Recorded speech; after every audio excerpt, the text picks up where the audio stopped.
What's going on, everybody? Welcome to the We'll See You Later podcast, episode 33, brought to you by Happy's Energy and Nutrition. This is the last episode of 2024. Happy New Year!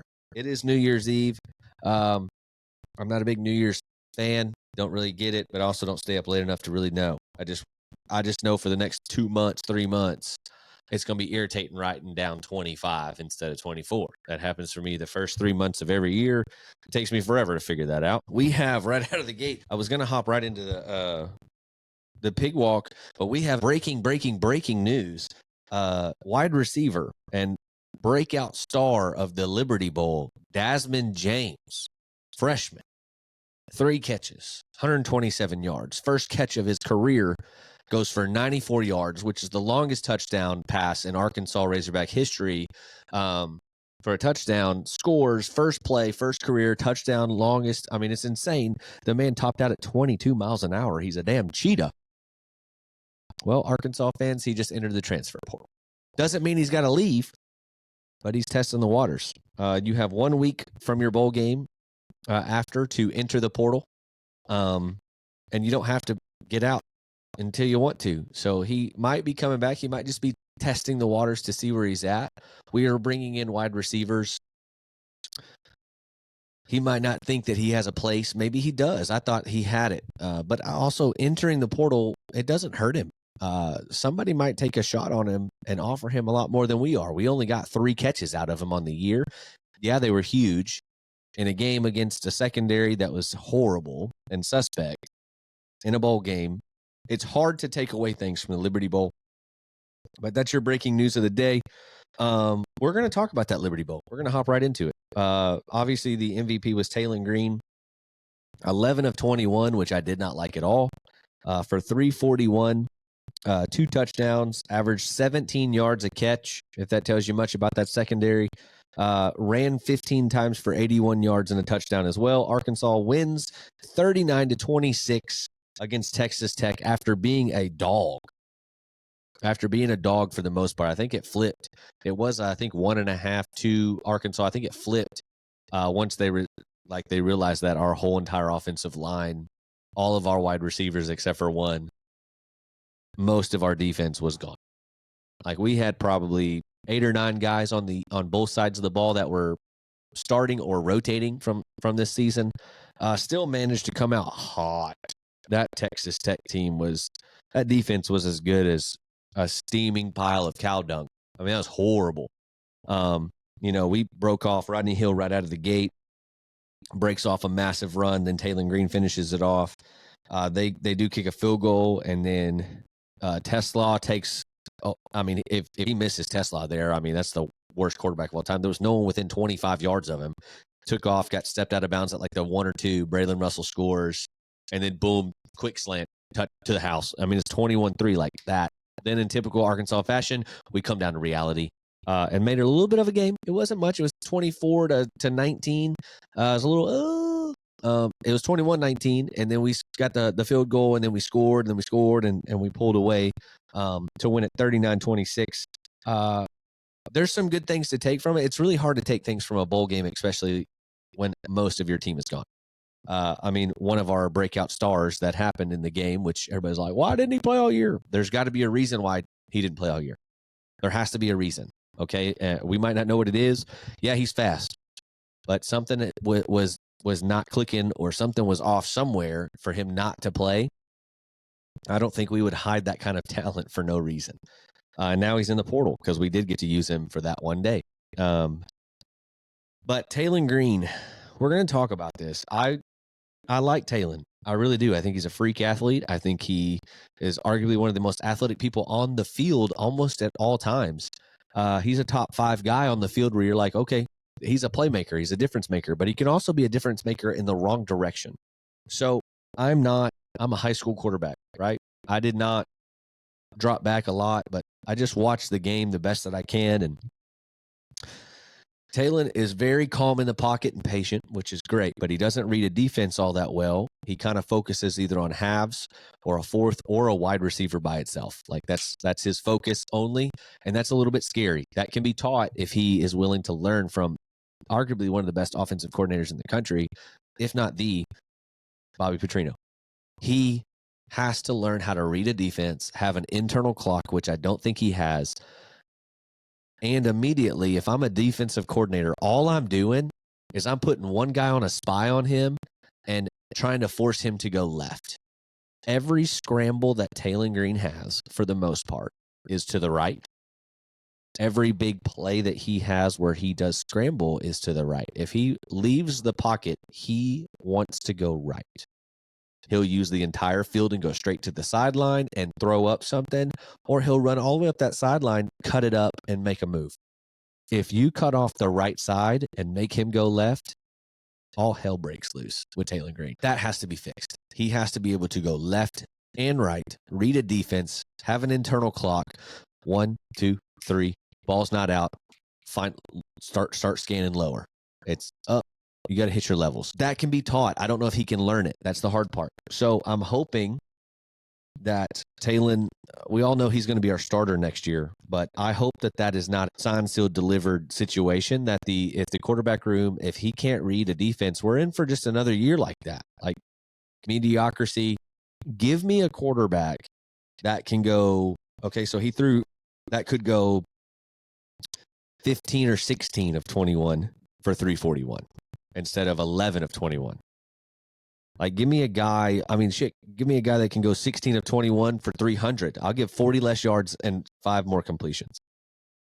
Because that's just the consistency.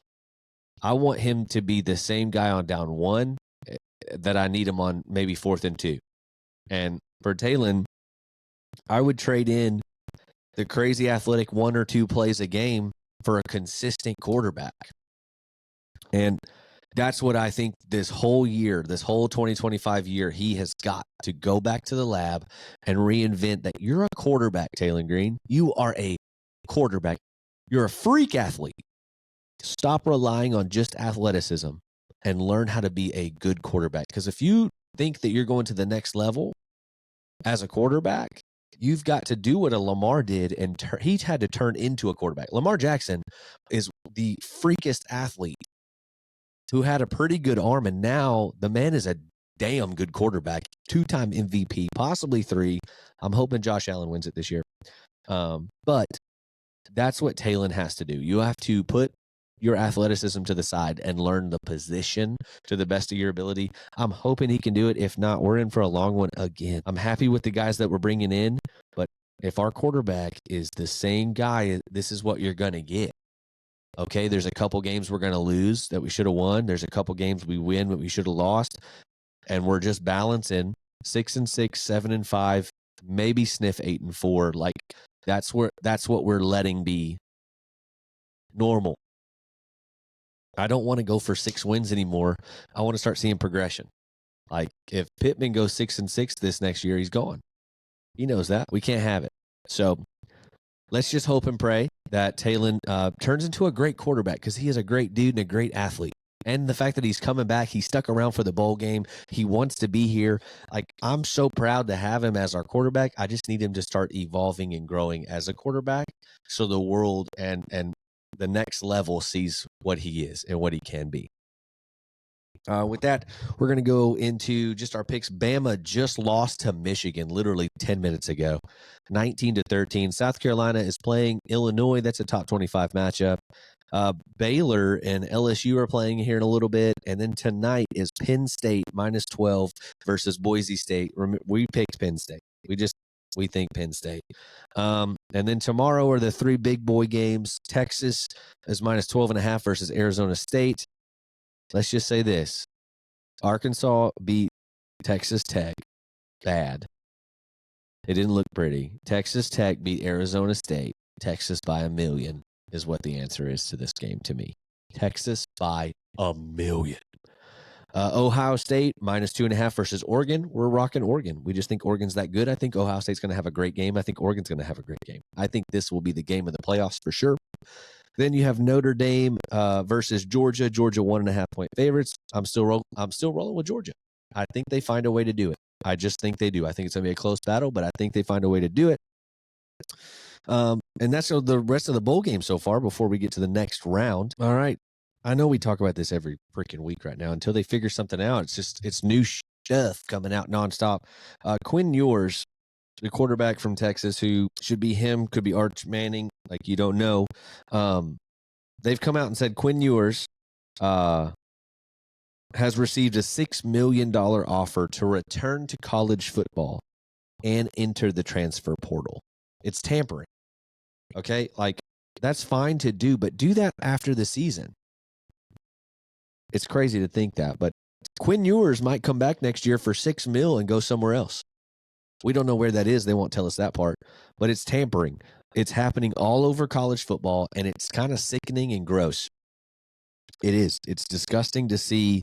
It's just not ethical to have a guy out or to have a guy in your agent talking about a player, a kid who's on a team who's like, hey, come back next year. We'll give you $6 million, but you had to come here.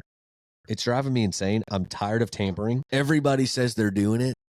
I've seen, who was the other one? UConn's coach said that they're going to start calling people out for tampering. Like they're going to call you out if you mess with their players. It's just wild. But, yeah, Quinn Ewers is the next one. I mean, he's a playoff quarterback, and they're already trying to get him to come back and transfer. Somebody is, and pay him a crap ton. It's driving me nuts. But tampering, they're going to have to put a salary cap on these teams. They're going to have to put some sort of a commissioner in charge of college committee. They're going to have to do something. They're going to have to, because this is getting out of hand. We used to we took away Heisman's for taking money. We took away every award you could imagine. We stripped everybody of everything if they took $10 or a crab leg. You remember that crap? You took a crab leg. Oh my God. He's horrible. Now these kids are like, give me $6 million. I'll play for you next year while I'm on a team. Get out of here. Get out of here with that crap. I'm sick of it. Anyways, that's my rant. SEC Conference basketball starts this weekend. I'm super excited for it. Get your popcorn ready. It's going to be a wild one. But last night, your Razorbacks won 92-62 over Oakland. Arkansas moves to 11-2. They're still 23 in the country.